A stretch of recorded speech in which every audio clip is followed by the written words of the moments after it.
안녕하세요. 33살, 결혼 2년 차에 이혼했고 아이는 아직 없는 직장 여성입니다. 개막장 시댁 사연 다들 익숙하시겠지만 제 얘기 들어보시면 아마 혀를 내두르실 겁니다. 저는 원래 결혼에는 별로 관심이 없었습니다. 학교 다닐 때도 공부만 하느라 연애도 제대로 안 해봤고요. 그렇다고 쑥맥은 아닙니다. 왜 얼굴은 이쁘게 생겨서 약간 똘끼는 애들 있잖아요. 제가 그렇습니다. 웃으면서 할 말 다 하는 스타일이요. 사실 성격이 좀 드세다면 드센 편이에요. 누구한테 지기 싫어하는 성격에 열받는 게 있으면 마음에 담아두지를 못합니다. 누구보다 똑똑한 척하던 제가 결혼은 어찌 그렇게 똑똑지 못하게 했는지 사람 있고 그렇더라고요. 다른 건 다 잘하는 척하면서 알고 보면 허당인 사람 있잖아요. 그게 바로 접니다. 남편이 그래도 아내 편이라면 이혼 안 하고 시댁과 연 끊고 살 수도 있었겠지만 제가 참을 수 없었던 건 저뿐만 아니라 제 친정 가족을 건드린 시가의 파렴치한 언행 때문이었습니다. 저도 사연 채널 애청자이지만 제가 시댁 식구들처럼 뻔뻔한 사람들은 이제껏 못 본 것 같아 제 얘기를 한번 들려드릴까 합니다. 남들 부러워하는 나름 대기업에 입사해 다니면서 31살에 결혼한 저는 남편과는 사내 커플입니다. 저희 친정집은 재벌 정도는 아니지만 부족한 거 없이 삽니다. 제 동생도 로스쿨 졸업하고 이름 되면 알만한 로펌에 근무하는 변호사이고요. 반면 남편은 원래는 집안이 그런 대로 잘 살다가 나중에 좀 힘들어진 케이스입니다. 다행인지 불행인지 제가 결혼할 때만 해도 큰 어려움 없이 사시다가 하필 아들 장가 보내고 난 이후 좀 힘들어지셨어요. 아버지가 사업하시다가 날린 돈 때문에 하필 저와 결혼한 다음에 남편이 그 집안의 희망이자 기둥이 되어버렸습니다. 결혼은 솔직히 제가 더 많이 보태서 했습니다. 이혼집도 제가 결혼 전에 새로 지은 아파트, 조그만 거 매입한 게 있는데 거기서 시작하기로 했고요. 결혼 전에 제가 산 거니 당연히 제 명의고 대출 2억이 끼어 있었습니다. 대신 예단이니 예물이니 이런 거 안 하기로 했고 혼수는 같이 모은 공동경비로 했습니다. 남편 돈은 한 2천만 원 정도 들은 것 같네요. 따지고 보면 그 2천만 원도 결혼해서 카드값을 같이 갚았으니 남편은 저한테 참 장가를 잘 들은 셈이죠. 대출 이자는 제가 계속 내기로 했고 남편은 자기 월급으로 시댁의 생활비를 조금 떼어드리겠다고 했습니다. 공동 생활비로 생활하기로 했고요. 그런데 친정어머니가 큰딸 시집 보내는데 예단 안 하는 건 좀 서운하다 하시면서 예단비 1,000만 원을 시댁에 보내드렸습니다. 나중에 엄마가 시어머니가 예단비 돌려주신 거 있니? 있으면 그걸로 너 꾸민비 좀 해라. 이러시길래 무슨 돈? 나 돌려받은 거 없는데? 원래 돌려받아야 하는 거예요? 그랬더니 엄마가 황당하다는 얼굴로 아니 그럼 너 실반지 하나도 못 받았다는 거니? 아유 참 원 비싼 예불을 바라는 것도 아닌데 돈 1,000만 원 보낸 거에서 100만 원도 안 주셨단 말이니? 이러시더군요. 저는 주고받고 하는 결혼 문화 솔직히 몰랐습니다. 엄마가 속상해 하셨지만 그때 그렇게 넘어갔어요. 원래 상견례 하기 전부터 남편 집 시모와 시누이가 성격이 좀 강하다는 건 알고 있었습니다. 그런데 결혼하기 전까지는 감추고 있던 본색을 결혼해서 본격적으로 드러내기 시작하더군요. 그래도 결혼하면 독립된 가정이니 살면서 나랑 얼마나 부딪힐까 싶었는데 그게 단단히 잘못한 거라는 걸 결혼해서야 알게 되었죠. 보통 친정 가면 부모님들은 뭐 궁금해 하시나요? 저희 부모님은 우리 부부가 사이좋게 잘 지내는지, 하는 일은 어떤지, 요즘 피곤하진 않은지, 회사 사람들은 어떠냐 등등 그냥 우리 위안 걱정해 주거나 우리 부부에 대한 얘기 주제가 보통입니다. 그런데 시댁에 가면 이야기 주제가 거의 대부분 시부모한테 잘해라입니다. 하루 종일 그댁 부모님 위주로 대화가 오고 갑니다. 가령 요즘 이빨이 아파 죽겠다. 내 아는 친구가 이번에 임플란트를 바꿨는데 한 600 정도 들었다더라. 이러시면서 저한테 병원비를 뜯어낸다거나 물가가 비싸서 원. 마트를 가서 뭐 산 것도 없는데 20만 원 우습게 쓰지 뭐냐. 너도 앞으로 시댁 올 때는 빈손으로 오는 거 아니다. 자주 전화하고 자주 와라. 이러시면서 제 돈을 야금야금 가져가셨습니다. 우리 부부 얘기라곤 집값은 올랐는지 대출이 얼마인지 애는 언제 낳냐 회사는 월급 얼마나 주냐 이런 것들이 주 관심사입니다. 좋게 생각해서 둘 다 부모로서 할 수 있는 얘기라 생각되긴 합니다. 집안마다 표현 방식도 대화 주제도 분위기도 다르니까 그럴 수 있다. 100번 1000번 이해는 할 수 있지만 매번 이걸 듣고 있는 건 좀 싫더라고요. 그리고 시부모니는 제가 갖고 있는 아파트가 제 명의인 걸 그렇게나 못마땅해 하셨습니다. 결혼했으니 부부는 공동재산 아니냐면서 틈만 나면 저한테 공동명의로 바꾸라는 말을 했어요. 저는 그때마다 제 돈으로 산 아파트를 왜 남편 이름으로 같이 해요? 어머니 같으면 그러시겠어요? 나중에 혹시 무슨 일 생기면 남편이 자기 목 달라고 할 텐데 보탠 돈 한 푼 없으면서 저는 그런 꼴 못 봐요. 솔직히 어머니 아들 돈 2천도 안 들고 장가 간 건데 그것만 해도 감지덕지 아닌가요? 제가 따박따박 따지면 어머니는 아무 말도 못하시거나 저더러 한마디를 안 준다며 되바라졌다는 소리를 하셨죠. 저희 친정 부모님이라고 힘들지 않은 거 아니고 우리가 효도했으면 하고 바라는 말하고 싶지 않겠어요? 그래도 그저 부부 둘이 열심히 벌어먹고 사는 거 힘든 거 아시니 잔소리 안 하시고 응원해 주시는 게 보통 부모인 마음인데 시댁은 갈 때마다 서운한 소리만 하시더라고요. 그러다 보니 저는 점점 시댁에 안 가고 싶어지고 가서도 말을 별로 안 하게 되더군요. 그런데 어머니만 그러신 게 아니라 손 아래 시누이까지 보태어 잔소리를 하니 점점 더 시댁 가는 게 싫어졌습니다. 결혼 초에는 주말마다 시부모님이 밥 먹고 가라면서 부르시곤 했는데 시누이는 나이도 어리고 시집도 안 간 아가씨가 저한테 꼭 이런 소리를 했어요. 언니, 이 집의 실세는 우리 엄마인 거 알죠? 어머니한테 잘 보여야 해요. 그래야 나중에 콩고물이라도 받아먹죠. 저는 신우의 말을 듣고 너무 어이가 없어 한마디도 할 수가 없었네요. 뭐 조선 왕조도 아니고 실세는 무슨 소리인가요? 잘 보이긴 뭘 잘 보여요? 그러면서 보태는 소리가 앞날 생각하면 언니 오빠 부부는 시부모님 옆에 딱 붙어서 자라란 소리예요. 어차피 저는 시집가면 그만이잖아요? 이쯤 되면 시댁에서 아들 앞으로 물려줄 자산이 4층짜리 빌라 건물 하나쯤은 있는 것 같겠지만 겨우 2분 사는 작은 집 한 채 있으시고 결혼 때도 아무것도 못 해주셔서 집도 제가 해오고 혼수도 같이 했는데 저런 소리를 나한테 왜 하는 건지 어이가 없었습니다. 그냥 웃겼어요. 잘하려는 마음으로 시댁에 가려다가도 얄미운 시누이와 어머니가 하는 말에 정신적으로 피로해지기 일쑤였죠. 시댁과 거리가 가까우니 두 모녀는 저희 집에 시도 때도 없이 반찬을 갖다 준다는 핑계로 드나들곤 했는데 한 번은 이런 일이 있었어요.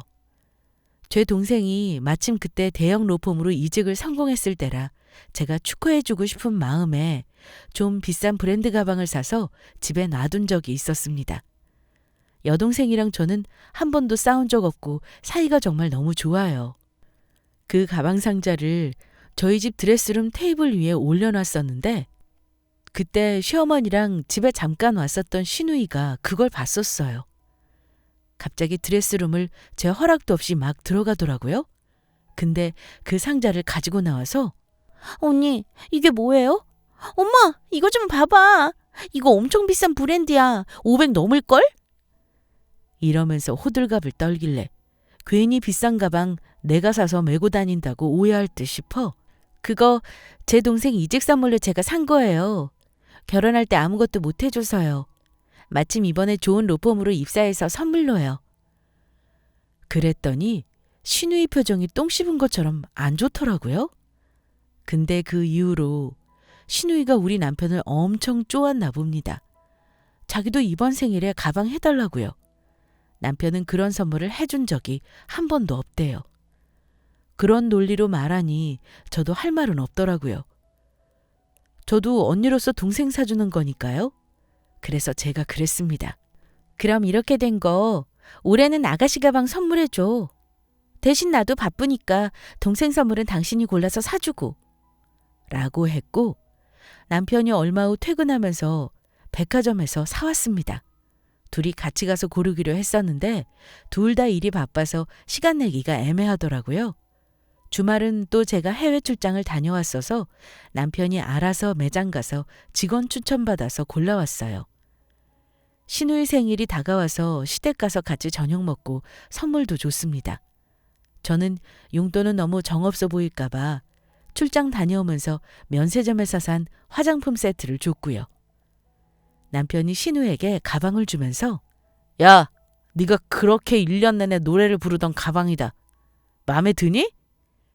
라며 줬는데 이상하게 신우이 표정이 밝지가 않더라고요. 그래서 눈치 빠른 제가 물었죠. 아가씨, 뭐 마음에 안 드세요? 하니까 신우이 하는 말이 언니, 이 가방 언니 동생한테 주는 가방하고 다른 브랜드잖아요. 그게 더 비싼 가방 아니에요? 아니 무슨 가방 선물을 당사자가 원하는 브랜드로 물어보지도 않고 사요? 이러면서 짜증을 내더라고요. 저는 황당해 죽겠는데 남편은 당신이 그럼 잘못했네. 당신 동생이랑 그냥 똑같은 가방으로 사주지 그랬어.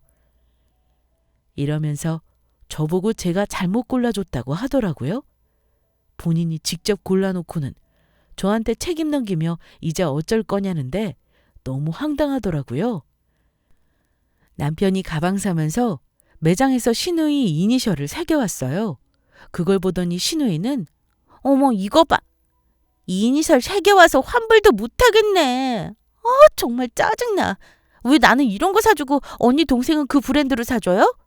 애초부터 언니가 동생 준 거랑 같은 브랜드로 골라줬으면 이런 일 없을 텐데 진짜 너무한 거 아니에요? 남편 동생은 동생 아니냐고요. 이런 이상한 소리를 하면서 화까지 내더라고요. 이게 뭔가 싶었네요. 남편은 옆에서 한술 더 떠 왜 여자들이 좋아하는 브랜드 제대로 알려주지 않았냐는 말 같지도 않은 소리까지 하는데 생일 파티는 이미 개판이 되었고 시어머니는 저에게 못마땅하다는 듯이 오늘은 그냥 집에 가라고 하시더라고요. 결국 저희도 집에 오는 차 안에서 한판 했어요. 참고로 신우이 골라다 준 가방은 L 브랜드입니다. 제 동생한테 해준 건 D 브랜드고요. 제 동생은 변호사니 포멀한 스타일이 필요해서 그 브랜드로 해준 거고 취향에 따라 다르겠지만 L 브랜드는 아가씨가 데일리로 캐주얼하게 들겠다 싶어 해준 겁니다. 신우이한테 해준 가방도 인기 많은 가방입니다.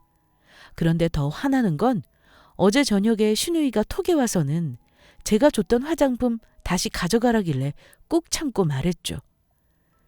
아가씨, 그 화장품 아가씨 피부에 맞는 거라서 한번 써보면 괜찮을 거예요. 그랬더니 하는 말이 이런 거 언니 동생이나 가져다 주세요. 거지 같은 거 안 쓸라니까. 안 가져가면 그냥 버릴 거예요? 그때 느꼈습니다. 시댁 식구한테는 아무리 퍼줘봤자 좋은 말 절대 못 듣는다는 걸요. 저도 기분 상해서 그냥 당분간 시댁에 발길도 안 하려고 마음 먹었습니다. 그랬는데 며칠 후 시모한테 전화가 와서 한다는 말이 가방 사준 거는 마음에 안 든다 그래서 그냥 내가 가지기로 했다. 그냥 이왕 선물하는 거 네 시누이 데리고 직접 가서 골라주는 게 낫지 않겠니? 어차피 이런 큰 선물 매년 하는 것도 아니니까 그냥 눈 딱 감고 자기 마음에 드는 걸로 해줘라. 이러시길래 더 이상은 못 참겠어서 저도 한마디 했습니다. 어머니, 그럼 그 가방 저한테 돌려주세요. 그 가방도 거의 400이나 하는 가방인데 다른 가방 또 사주면 저희는 거의 1,000만 원 돈 쓰는 거잖아요. 그거 주시면 제가 중고로 팔고 그 돈으로 아가씨 마음에 드는 걸로 사드릴게요. 그랬습니다. 그런데 어머니는 그 가방을 돌려주는 건 또 싫으신지 이 핑계 저 핑계 안 줄 핑계만 대시길래 제가 그 속을 알아차리고는 어머니, 제 동생 저 시집갈 때 보태라고 저한테 500만 원 해줬어요. 이번에 좋은 직장 새로 들어가서 그거 갚는다 생각하고 사준 거고요. 꼭 아가씨랑 비교하는 건 아니지만 저라면 새언니가 그 정도 가방 선물해주면 고맙다 그러고 받을 것 같아요. 말 그대로 선물은 선물 아닌가요? 뭘 받아도 고맙다고 해야 하는 거지 선물을 자기 맘에 안 든다고 저리 성질 부리는 거 저로서는 정말 이해 불가해요. 저는 다시 사줄 생각 없어요. 돈도 없고요. 어머니가 가지시던지 아가씨 도로 돌려주시던지 전 이제 상관 안 할래요. 그랬더니 예, 넌 무슨 말을 그렇게 하니? 어쨌든 네 동생한테 더 비싼 가방 사준 건 맞잖아. 기왕 돈 쓰는 거 좀 물어보고 샀으면 얼마나 좋아. 그래 알았다. 그냥 없던 일로 하자. 이러시는데 정말 화가 나더라고요. 어른이면 오히려 아가씨를 잘 타이르지는 못할 망정 저런 행동에 역성을 드니 아가씨가 저 모양이구나 싶었습니다. 사람 비교하는 거 맞지 않다는 거 알지만 자꾸 제 동생이랑 비교되네요. 제 동생은 저희 집에 와도 저희 드레스룸이나 안방 절대로 함부로 안 들어가요. 시댁 식구들이랑은 뭔가 절대로 친해질 수 없는 불변의 법칙 같은 게 있나 봐요. 그 일 이후로 다시는 신우의 생일 같은 거 안 챙기기로 다짐했습니다. 그런데 1년 후쯤 신우이가 남자 만나서 결혼한다고 집에 인사를 시켰는데 뻔뻔하게도 저한테 결혼 비용을 보태달라고 하더라고요. 이제 신우이 시집 가면 자주 안 봐도 되겠지 하는 생각에 마지막이라 생각하고 1,000만 원 내줬습니다. 지금 생각하니 등신도 그런 상등신이 없네요. 그 집 식구들은 여우같이 제 돈을 야금야금 그렇게 잘 뜯어내는 족속이었어요. 그 후에도 크고 작은 일로 시댁 식구들과 트러블이 많았어요. 제 성격이 또 싫은 건 싫다고 따지고 드는 편이다 보니 항상 서로 맘 상하게 되는 일이 많았습니다. 처음에는 싫은 소리에도 참는 편이었어요. 남편이 옆에서 제 편을 들어주기도 했고요. 그런데 자꾸 시댁에 대한 불만이 쌓이니 남편 역시 남의 편이라는 말이 맞는 건지 점점 싫은 티를 내더라고요. 그 일 이후 저는 시댁의 큰 행사가 아니고서는 가지 않게 되더군요. 그리고 할 말은 해야 하는 제 성격을 아는 남편은 저를 못마땅해 했습니다. 제가 고분고분하지 못하고 말대답을 하니 항상 일이 커진다면서요. 남편이 그런 소리를 할 때마다 제가 조목조목 잘잘못을 따지면 자기도 할 말이 없으니 그래 너 잘났다 하고 싸움이 되기 일쑤였고요. 그래도 전 시댁과 적정거리는 항상 유지하며 최소 며느리의 도리만을 해왔습니다. 그런데 그때마다 남편과 싸우게 되면 사소한 것들도 일이 커지고 큰 싸움이 되기 일쑤였습니다. 서로 악담을 주고받았고 남편은 저에게 신발년, 개 같은 년 하는 폭언도 했습니다. 남편은 친정 식구를 욕하고 저는 시댁 식구를 욕하면서 싸움이 격해지다 보면 서로 밀치며 몸싸움까지 하기도 했어요. 이걸 저희 친정집에서 알았다면 바로 이혼시켰겠죠? 그때마다 저도 이혼을 생각하곤 당연했고요. 하지만 제 성격도 만만치 않아 큰 싸움이 되는 것도 있어서 그때마다 꾹 참고 넘어갔습니다. 이혼은 최후의 수단이라 생각했고요. 그런데 제가 결정적으로 이놈의 집안과 인연을 끊어야겠다고 생각한 사건이 일어났습니다. 살면서 제가 그런 일을 겪을 거라고는 한 번도 생각하지 않았기에 지금도 그때 생각을 하면 심장이 벌렁거립니다. 아마도 저한테는 평생 트라우마로 남을 것 같네요. 주말 오후라 밀린 집안일을 하고 있을 때였어요. 저희 친정엄마가 다급한 목소리로 전화를 하셨습니다. 엄마, 무슨 일이야? 왜 그래? 괜찮아? 승현아, 어떡하니, 어떡해. 네 동생이. 무슨 일이야?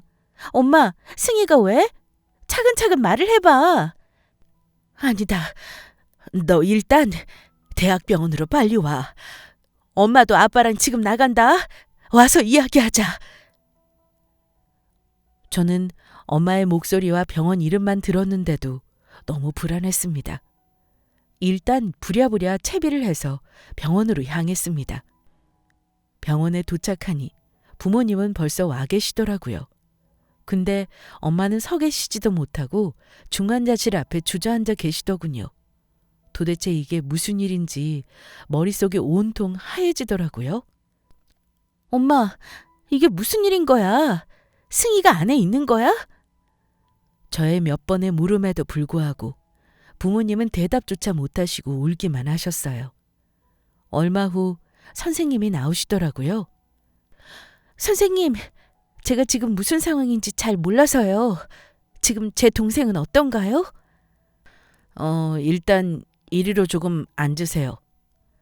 선생님은 차근차근 설명해 주셨어요. 동생분이 차 사고가 크게 나셨어요.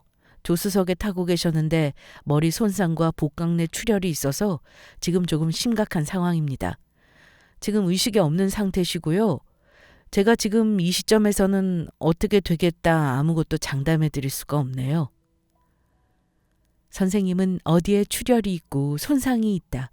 이곳에 손상을 입으면 회복해도 이런 후유증이 남는다는 등 아주 세세하게 설명해 주셨지만 저 역시 부모님처럼 충격이 컸던지라 혼수 상태라는 말을 듣고 난 후부터는 선생님의 말씀이 하나도 들리지 않더군요. 저는 모든 이야기를 듣고 한참을 주저앉아 부모님과 대성통곡을 했습니다. 제 동생은 어렸을 때부터 저와 엄청 사이가 좋았는데요. 워낙 야무진지라 부모님 도움 없이 밤낮으로 아르바이트와 공부를 하여 변호사 시험에 한 번에 딱 하고 붙은 자랑스러운 동생이었습니다. 부모님이 돈 벌지 말고 공부만 하라고 해도 자기 일은 자기가 한다며 과외까지 하며 학비를 보탠 기특한 아이였어요. 게다가 주위 사람 어려운 것도 살피는 아이라 변호사가 된 이후에는 무료 변호 봉사도 해왔고요.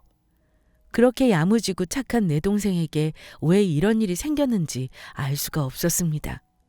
일단 저라도 정신을 차려야만 했습니다. 부모님이 충격이 크셨기에 일단 부모님에게는 집에 가시라고 했어요. 그리고 남편에게 연락했습니다. 지금 어디야? 나 지금 병원인데 승희가 교통사고가 나서 많이 다쳤어. 지금 의식이 없대. 어떡하면 좋아? 하면서 울음을 터뜨렸고 제 말을 듣고 남편 역시 놀라서 말했습니다. 무슨 소리야? 처제가 어쩌다가 사고가 났어? 어디 병원이야? 내가 얼른 갈게. 그래도 이때까지는 이런 인간도 남편이라고 남편의 목소리를 들으니 눈물이 그렇게 쏟아지더라고요. 이 새끼와 시댁의 시커먼 속마음도 모르고요. 저는 혼자 보호자 대기실에 앉아 있었습니다. 제가 동생을 위해 할 수 있는 일은 아무것도 없었어요. 그저 동생이 깨어나길 기도하며 한없이 울기만 했습니다. 그런데 그때 온다는 신랑은 안 오고 웬 시어머니와 시누이가 당황한 얼굴로 저를 찾더군요. 그래도 자기네 집 며느리라고 걱정은 됐는지 이렇게 찾아온 걸 보고 그동안 시댁에도 잘 가지 않고 소원했던 저였기에 시어머니께 조금 죄송한 생각이 들었어요. 정말 아주 잠시였지만요. 시어머니는 저에게 "얘, 이게 갑자기 무슨 일이니?" 이러시길래 "어머니, 여기까지 힘들게 안 오셔도 되는데 정말 감사해요. 동생이 휴가 받아서 친구랑 여행 가다가 차 사고가 크게 났나 봐요. 저도 지금 경황이 없어서 더 자세한 거는 경찰서에 연락해 봐야 할 것 같아요. 동생은 좀 어떠니?" 이러시길래 지금 혼수 상태이고 아직 아무것도 장담할 수 없는 상황이라고 조금 전에 의사 선생님께서 말씀해 주셨어요. 그러자 시어머니가 대뜸 저에게 이러시는 거예요. 얘, 깨어날 수는 있는 거니? 의식 없는 사람 의사가 장담 못한다고 하면 가망 없는 거 아니니? 내가 볼 땐 너 이러고 있을 때가 아니다. 장례식장은 알아봤니? 아, 어머니, 지금 무슨 말씀을 하시는 거예요? 제 동생 지금 죽은 게 아니라 의식이 없을 뿐이라고요. 어떻게 지금 여기서 그런 말씀을 하실 수가 있어요?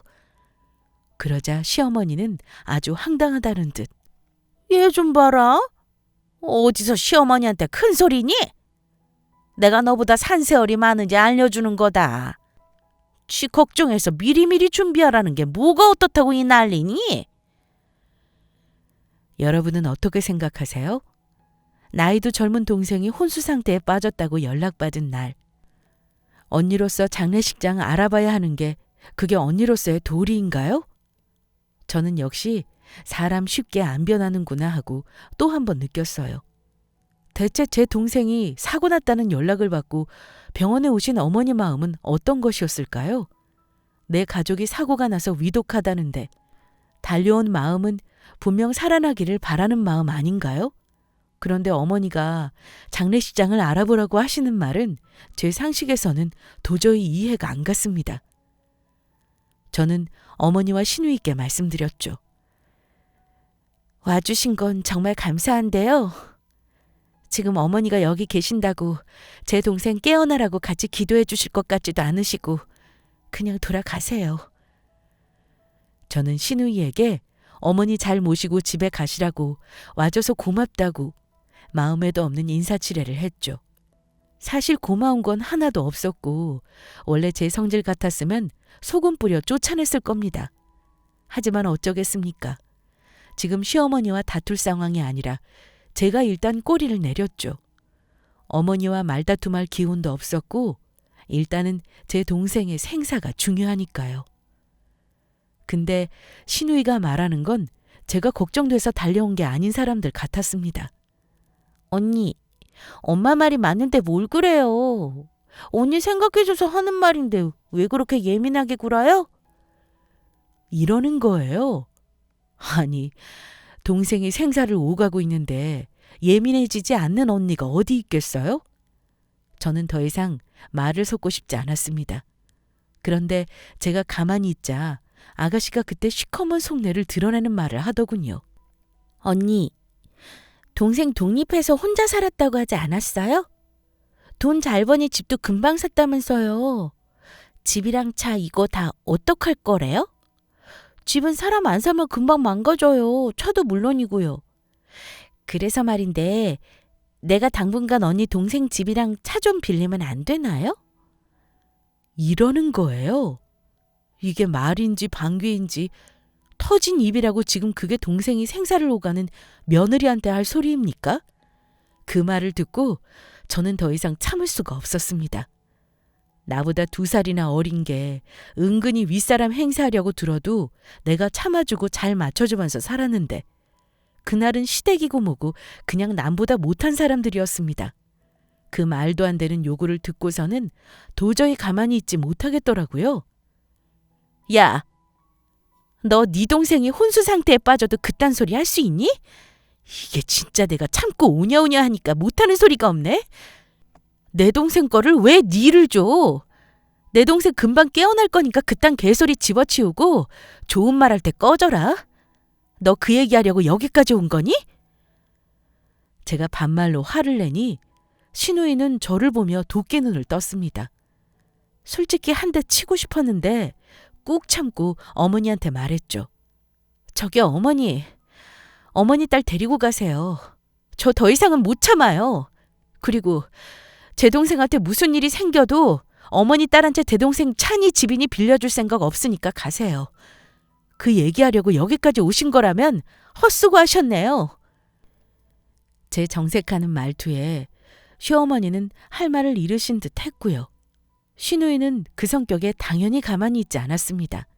똑같이 저한테 반말로 따지더라고요. 너 지금 야라 그랬냐? 진짜 어이가 없어서. 어차피 안 쓰고 있을 거 조금 빌리자는데 그게 뭐 대수야? 누가 들으면 공짜로 달란 줄 알겠네. 너 딸은 출가 외인 거 몰라? 시집 왔으면 우리 가족한테 더 잘해야 하는 거라고. 알겠어? 라며 저에게 소리를 지르더군요. 그래서 저도 질세라. 그래? 너도 출가 외인이잖아. 시집 가는데 왜 친정에 와서 지랄이야? 너도 니네 시댁이나 가서 집하고 차 빌려달라고 해. 친정 와서 이러지 말고. 알았어? 그러자 시어머니가 예, 너 일단 다음에 보자꾸나. 우리가 뭐 얼토당토하는 요구를 한 것도 아니고 사람을 도둑놈 취급을 하니? 원 어이가 없어서. 가자! 하고 가시더군요. 저는 뒤도 돌아보지 않고 대기실로 들어왔습니다. 정말 분해서 눈물이 멈추질 않더군요. 동생 일도 슬프고 힘든데 시어른이라는 사람이 아직 죽지도 않은 내 동생 집과 차를 바라고 병원까지 오다니요? 그것도 혼수 상태에 빠진 지 하루가 다 지나지 않았는데 무슨 세상 떠날 사람 취급을 하나요? 분하기 그지없었습니다. 시댁 식구와 당장 끝장내고 싶었지만 일단 마음을 가다듬고 동생이 깨어나길 간절히 기도하며 밤을 지새웠습니다. 시간이 얼마나 지났을까? 남편은 처제의 사고 소식을 전해 듣고는 몇 시간 만에야 병원에 나타났습니다. 저는 이미 이 인간도 시어머니가 무슨 말을 했는지 알 거란 생각에 온 걸 알면서도 눈길도 주지 않았어요. 그 인간은 조용히 제 옆에 자리를 잡고 앉았고 저도 일단 동생의 상태를 설명해 주었습니다. 제 얘기를 다 들은 남편이 그러더군요. 여보, 내가 간호사한테 간단히 설명 들었는데 지금 처제 상황이 어떻게 될지 모른다며. 의식이 안 돌아오면 정말 잘못될 수도 있는 거고 돌아온다 해도 병원에 오랫동안 있어야 할 거라던데. 그래서 말인데 당신 그냥 내 동생한테 처제 집이랑 차 좀 빌려주면 안 되겠어? 마침 동생도 신혼집 빼줘야 하는데 이사 갈 거 구하기가 힘든가 봐. 남편도 그 집이랑 한통속이니 그런 말 할 줄 예상은 했지만 막상 들으니 진짜 너무 열이 받더라고요. 내가 안 된다고 한 거 다 전해 들었을 거 아니야? 당신네 식구 진짜 이상하다. 내 동생 꼭 죽기를 바라는 것 같아. 정말 소름 끼칠 정도야. 내가 이런 인간들하고 식구라고 얼굴 보고 산 게 무섭다. 어? 절대 안 되니까 꿈도 꾸지 마. 제 말에 남편은 기분 나빠하면서 아니, 뭘 그렇게 예민하게 굴어. 지금 상황을 냉정하게 보자 하는 거야. 그럼 우리 엄마가 말한 것도 나름 합리적인 방법 아니야? 어차피 놀리는 집이랑 차 좀 쓰겠다는 게 뭐 그렇게 나빠? 당신 그냥 우리 식구가 싫어서 안 된다는 거잖아. 당신 부모가 그렇게 하겠다고 해도 안 된다 그럴 거야? 당신네 집이 뭐가 그렇게 잘났길래 고고하게 굴어? 이렇게 따지고 들더라고요. 남편의 개소리를 들으니 저는 이 집안은 글러먹었다.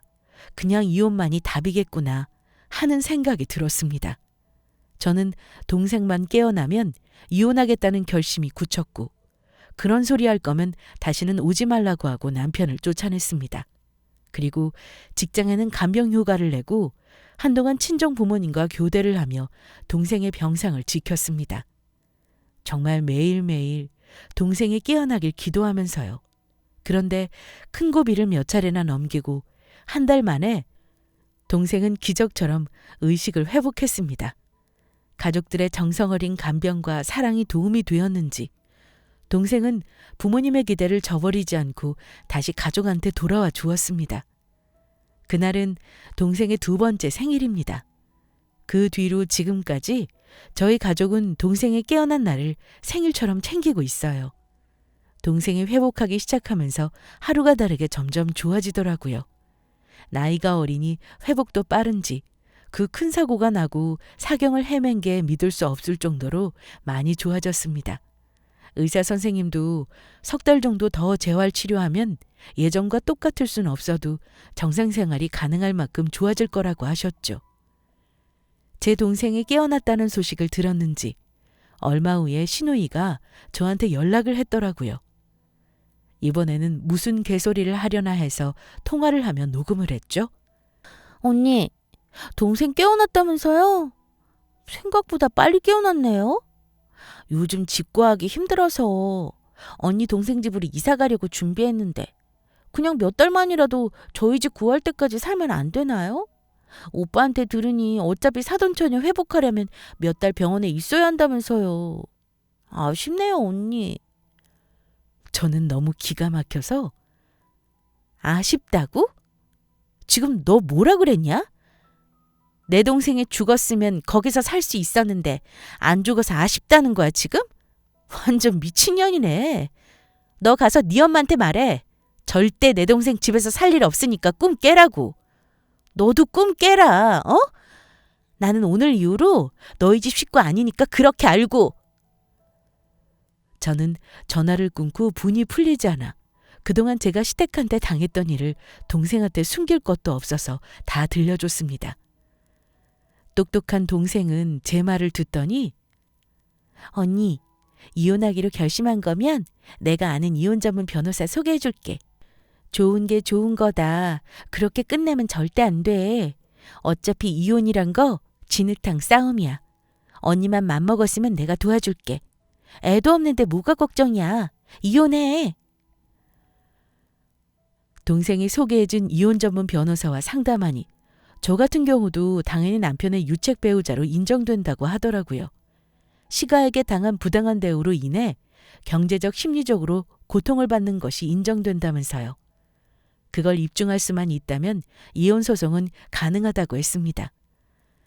다행히 그동안 시어머니가 저한테 한 막말과 남편과 싸울 때 저한테 폭언했던 것들 녹음해놨던 게 정말 도움이 되었습니다.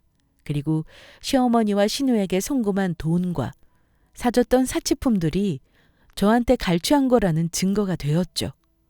변호사는 이혼이라는 건 결국 재산을 얼마나 내 것으로 가지고 오는 것에 대한 다툼이라고 하면서 제 재산 상황을 보더니 남편에게 가져올 것이 없으면 합의 이혼도 나쁘지 않다고 하더군요. 어차피 남편은 모은 돈도 없어서 저한테 위자료 줄 돈도 없고 이혼하면 그 집의 돈줄이 끊기는 셈이니 저는 그게 복수라고 생각했어요. 저는 고민 끝에 남편에게 합의 이혼하자고 했습니다. 그랬더니 남편이 펄펄 뛰는 거예요. 자기는 잘못한 게 없어서 이혼 못 해주겠다면서요. 그래서 제가 그랬죠. 내가 소송하면 나한테 위자료 줘야 할 텐데 당신 돈 없잖아. 너네 가족이랑 당신이 나한테 폭언한 거 녹음한 증거 있거든? 당신이 나 폭행한 거 증거도 있어. 그걸로 고소해서 당신 버는 족족 나한테 위자료로 내게 해줄까? 그거 싫으면 조용히 합의 이혼으로 끝내. 집은 내 거니까 깨끗이 포기하고. 처음에는 버티더니 돈이 무섭긴 무서운지 결국 합의하겠다 하더군요. 저는 집에서 나가라 하고 차키, 집키 전부 빼앗았습니다. 그리고 결혼할 때 남편이 보탠 돈 2천만 원 돌려주겠다고 했고요. 그 집 식구들이 절대 가만히 있을 인간들이 아닌 걸 알기에 저는 이혼 절차가 끝날 때까지 사설 경호원을 고용했고요. 아니나 다를까 득달같이 남편과 그 집 식구들이 찾아왔더군요. 남편 놈이 한다는 소리가 나 숨은 쉬게 해줘야 할 거 아니야. 그 돈으로는 전세도 못 얻어. 보증금 얻을 돈은 줘야 하는 거 아니야? 이러길래 내가 왜? 그랬습니다. 시모는 너 이렇게 독한 년이었니? 네가 어떻게 하루아침에 우리한테 이럴 수가 있니? 이러길래 아줌마, 남편 엄마만 아니었으면 당신은 나한테 그냥 늙은 아줌마일 뿐이에요. 아시겠어요? 그랬더니 황당한지 말을 못하더라고요. 시누이는 저한테 벌 받을 거라면서 난리를 쳤고요. 그래서 너는 오갈 데 없는 너네 부부 걱정이나 하라고 해줬습니다. 남편 놈은 네가 뭔데 우리 엄마한테 그따위로 말해. 이게 진짜. 이러면서 저한테 다가오는데 경호원한테 당연히 제지당했고요. 숙려 기간 동안 더 이상 찾아오지는 않았지만 전화질에 문자질에 저를 회유하려고 난리도 아니었죠. 저는 당연히 응하지 않았고요. 결혼 기간이 짧으니 소송했더라도 위자료는 얼마 되지도 않았을 거고 합의 이혼하니 깔끔하더라고요. 집은 어차피 제 명의고 대출금도 제가 갚던 거니 당연히 남편은 권리가 없었고요. 솔직히 2천도 돌려주기 싫었지만 뭐 재산 분할은 해야 하는 거라 어쩔 수 없었습니다. 근데 결혼 생활 2년 동안 집값이 처음 샀을 때보다 2배가 넘게 올랐더라고요. 아마 시가에서 엄청 배 아팠을 거라 생각합니다. 남편 놈은 집 얻을 돈이 없어서 시모집에서 신세 진다고 하더군요. 시어머니는 알아놓으셨다는데 내 할 바 아니고요. 시누이는 결혼해서 모은 돈도 없는데 남편이 사업한다고 있던 것도 다 들어먹어서 월세방 전전한다고 하더라고요. 어쩜 저랑 이혼하고 시가가 그렇게 바닥을 치는지 제가 딱히 복수하지 않아도 복수가 되네요. 저는 이혼하고 오히려 술술 일도 잘 되고 막혔던 운이 트이는 느낌입니다. 제가 이혼을 해보니 대부분 결혼해서 부부 사이의 문제는 본인의 자식에게 집착하던 경험이 있는 부모들이 결혼한 자식의 독립을 인정하지 못하여 발생되더라고요. 그래서 자식의 결혼 생활에 대해 일일이 간섭하게 되고 그게 또 집착으로 변하게 되고 또 본인이 원하는 대로 자식과 며느리를 조종하려고 하죠. 이로 인해 마찰이 생기고 이 마찰에 남편이 어떤 태도를 취하느냐에 따라 결혼 생활이 결정되는 것 같습니다. 남편이 그래도 내 편이면 시댁과 안 보게 되거나 남편이 남의 편이면 이혼을 하게 됩니다. 저는 결국 이혼을 하게 되었고요. 제가 이 사연을 보내는 가장 큰 이유는 제 사연이 미혼분들에게 도움이 되었으면 하는 마음으로 시작되었습니다. 여자들은 결혼 전 주변으로부터 결혼 생활에 대해 많은 이야기를 듣고 결혼 생활에 대해 미루어 짐작을 해보는데 남자들은 생각보다 좀 잘 모르는 경향이 있더군요. 아마 결혼 준비를 해보시면 느낄 거예요. 여자들은 대강 준비의 흐름을 알고 있는데 신랑들은 잘 모르는 경우가 많습니다. 결혼 생활 또한 그런 편이더군요. 제 사연을 다 들으셨다면 결혼 후에 나타날 수 있는 문제를 부부가 어떤 식으로 잘 해결해 나갈 수 있는지 의견을 나눠보셨으면 좋겠네요. 그리고 세상의 모든 며느님들 본인이 약자라는 생각을 버려요. 나한테 부당하게 하는 시댁에게는 할 말을 하고 살아야 합니다. 그리고 힘들더라도 커리어를 유지하고 능력을 계속 키워야 합니다. 직장 다니며 돈 벌어야 그나마 큰 소리라도 칠 수 있어요. 또 한 가지, 혹시 오빠나 남동생이 있으시다면 우리 집은 어떤가 잘 생각해 보시고 제 시댁과 비슷한 점이 있는 가족이라면 앞으로 개선해 보시길 바라겠습니다. 제 사연은 여기까지입니다. 감사합니다.